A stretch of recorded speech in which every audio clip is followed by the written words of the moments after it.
Okay, today we are headed to the thrift store and we're going to gather some things for the Montessori refresh. I'm going to show you all my favorite spots in a thrift store, what I'm looking for, how do you spot the good bones, how do you choose things that are natural fibers. We're going to look for wood over particle board. We're going to look at glass and ceramic items, may even find some plastic items or some melamine. I'll show you what kind and quality I'm looking for if we do find some things. I don't know what we'll find because the thrift store is always different every time you go. They're constantly restocking from what's been donated, and we'll see what we can find that will be great to add to our environments. I'm really excited to see what we can find today. All right, let's go. Make sure to check the tags and see what's on sale. And I always start with the men's shirts. They have so much cotton fabric, and they really have a lot of fabric that we can make stuff out of. So you want to check the tag, make sure it's 100% cotton. This one is 100% cotton, not on sale, but I think the moose are so cute.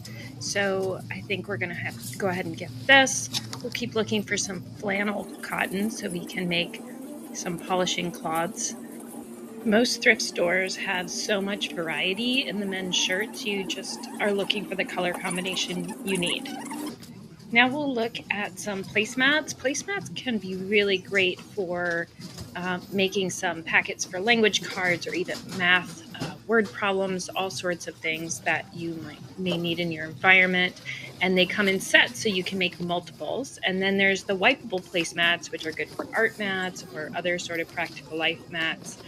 And it's really great when you can find a set like this so you can have multiple, either backup or multiple on the shelf, depending on what you need.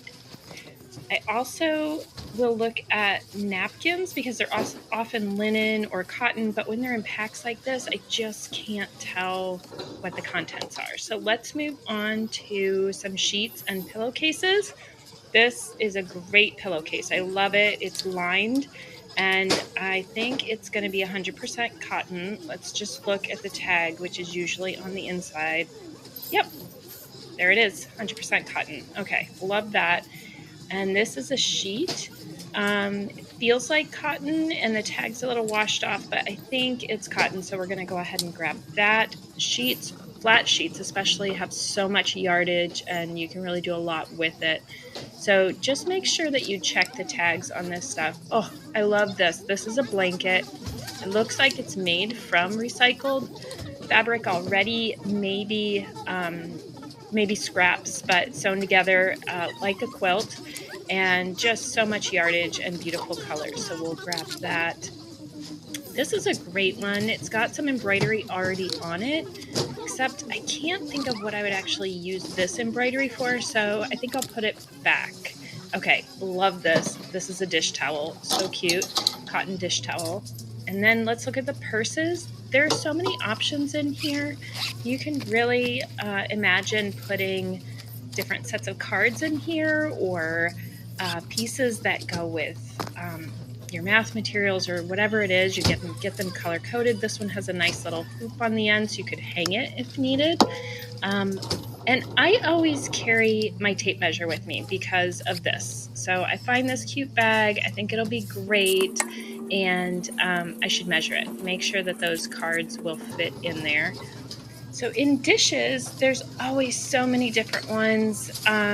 Lots of great bowls. I love all the variety.